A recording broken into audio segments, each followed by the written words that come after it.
Hello, everybody, and welcome back to the Star Wars Expanded Universe. Narrated by Disney, or current Lucasfilm, whichever way you slice it. Legends. Today, we come kind of full circle.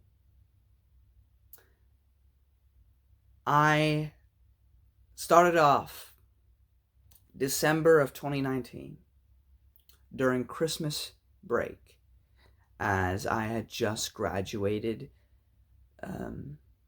high school, and I didn't have a job yet or anything. And so I began playing KOTOR, the video game, on my phone. I know, lame, but I didn't have a computer at the time. I watched a Let's Play of KOTOR 2 and found all 3 unabridged audiobooks of the Darth Bane trilogy for free on YouTube. And that's what I next read, and then I bought Plagueis. But so now, I have bought the book while listening to the audiobook alongside it. The journey is now a full circle. Of course, there's still so much in between the prequels and stuff that I have not read. So that will be an entirely new journey and experience for me. But as for these books, I have read them. And by memory, they were fantastic. But now, having reread them again, they're absolutely fantastic. This book is still, without a shadow of a doubt, probably still in definitely my top 3 books of the Star Wars Expanded Universe. Even after everything I've read, after New Jedi Order, after Legacy of the Force, after the Thrawn trilogy. Nothing has beaten this trilogy. Though, of course, I can't say that I haven't read the other ones, again, since the first time. Sorry if you heard that. I don't have any notes because I've already read this. And I already said that for anything I've already read, if I did decide to review it, like a second look, that I would just give my overall thoughts. And a little summary, of course. So this is just for book 1, along with the comic series, Jedi vs. Sith. But we'll get to that in a bit. Darth Bane, Path to Destruction, is written by Jedu. Now, there are kind of 3 sections to this book. There is Apatros, the mining planet, where we get to learn about Bane's origins, Des, and his life on there. The second section focuses on his life at the Academy on Korriban.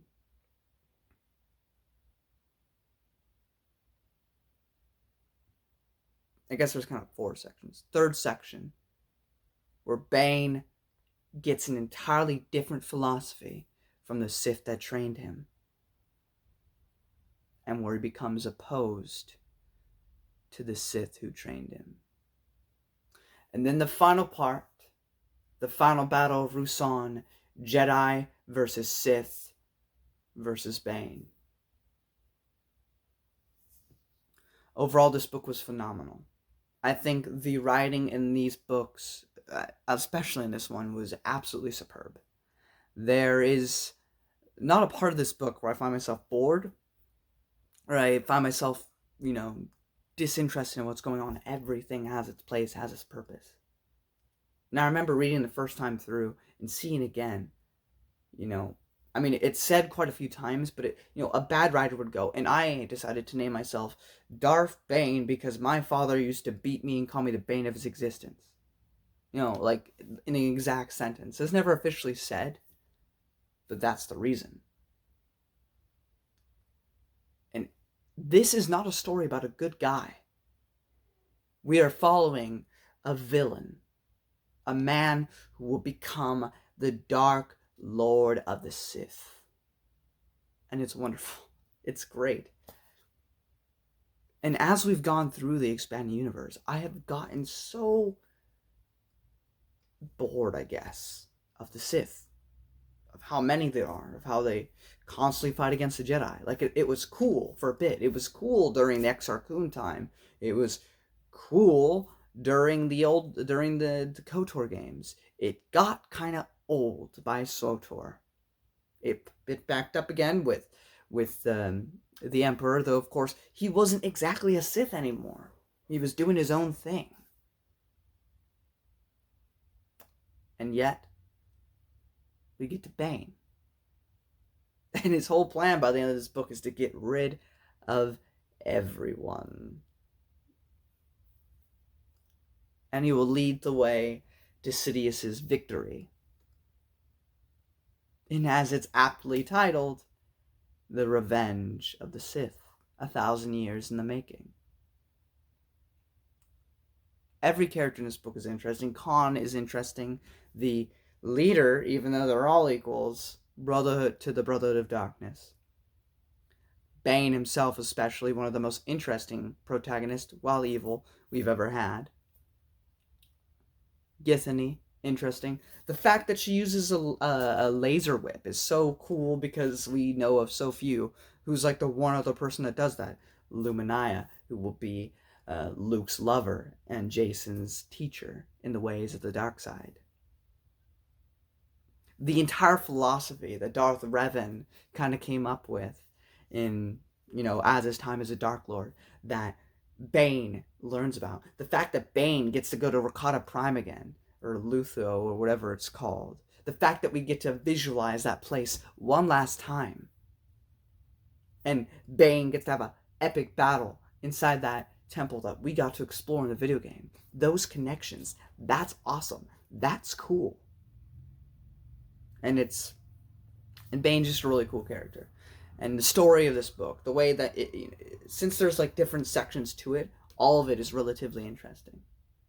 And so I can say without a shadow of doubt, stamp of approval, if you have not read Darth Bane, Path of Destruction, you are doing yourself a disservice. Another thing about Bane, while the trilogy of books may not be George Lucas's writings, this very character is a George Lucas creation.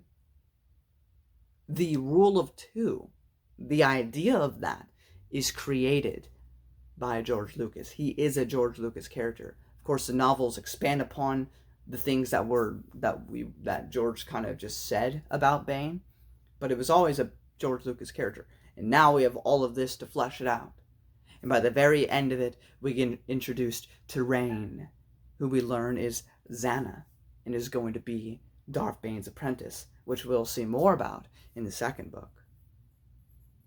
And then if you go to Jedi vs. Sith, the comic book series, it kind of just focuses on how Rain and her friends, or her family, got there, and what happened to some of her family. Now by the end of the book, she meets Bane. But it's a very cool little comic. There are some minor retcons made. Nothing inherently contradictory. Just some things that are expanded upon the book, which put some different context into the comic book. Not big glaring issues I saw, besides maybe Githany saying, "I love you, Bane," or whatever the fudge she says in her last second before she withers and dies.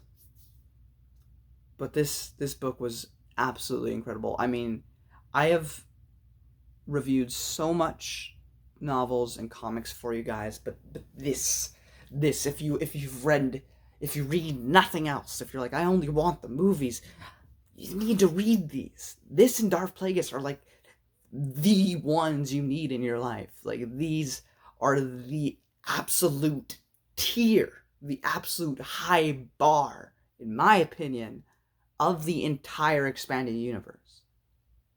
I'm gonna, depends on how I feel about Darth Plagueis. I think that's this deciding factor. The Darth Bane trilogy is either going to be second place or number one, all depending on Darth Plagueis. So we'll see when we get to all of that. But I hope you all enjoyed my little discussion about it. It was a really good read, well worth your time. I don't have any notes or anything, so I can't talk about, really big specifics or anything. This is all just off of memory. But that's what I said I would do for any books that I review, I guess. But anyway, thank you all so much for watching. Don't forget to subscribe, Go check out Matt Wilkins if you haven't, because he is a phenomenal person, and you should check out his videos because they're well worth your time. Along with OG Star Wars, she makes great content about the Star Wars expanded universe as well. Star Wars timeline. He does stuff about the EU and canon. I don't care about canon, but if you are interested in canon, he's the guy you should go check out. There are also, if you could just go check my channel page, I have all of them as recommendations for you guys to check out. But that is about it. Until next time, guys, may the Force be with you. And, as the Rule 2 states, now that we have Darth Bane and Darzana, Darth Bane to embody the power, and Zama to crave it. And we'll see what goes on with that in my next video. Until then, goodbye.